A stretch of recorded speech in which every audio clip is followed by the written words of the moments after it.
बुलेटिनच्या सुरुवातीलाच महत्त्वाची बातमी नागपुरातून पंतप्रधानांनी वंदे भारत एक्सप्रेसला हिरवा झेंडा दाखवलाय। महाराष्ट्राला आता आणखी एक वंदे भारत एक्सप्रेस मिळाली आहे। नागपुरातील अजनी पुणे वंदे भारत एक्सप्रेसचं लोकार्पण करण्यात आलेलं आहे। बंगळुरू बेळगाव आणि कटरा अमृतसर मार्गावर देखील वंदे भारत एक्सप्रेस आता धावणार आहे। तर अजनी म्हणजेच नागपूर ते पुणे वंदे भारत एक्सप्रेस ही आतापर्यंतची सर्वात लांब पल्ल्याची वंदे भारत ट्रेन आहे। ती 881 किलोमीटर अंतर कापणार आहे। आगामी 3 वर्षात भारतीय रेल्वे 200 पेक्षा अधिक वंदे भारत ट्रेन सुरू करण्याचा मानस ठेवत आहे।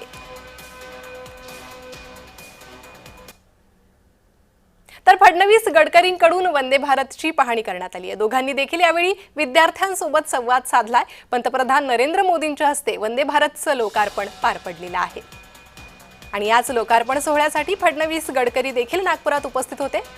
त्यावेळी त्यांनी विद्यार्थ्यांसोबत संवाद साधलेला आहे। तर विद्यार्थ्यांनी देखील या नव्या वंदे भारत ट्रेनच्या लोकार्पणात सहभाग घेतला।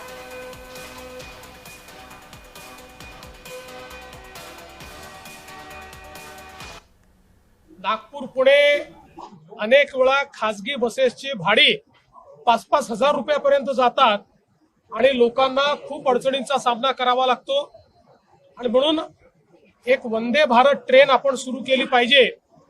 आणि त्या संदर्भात मागच्याच काळात रेल्वे मंत्री महोदयांनी सकारात्मक प्रतिसाद दिला होता।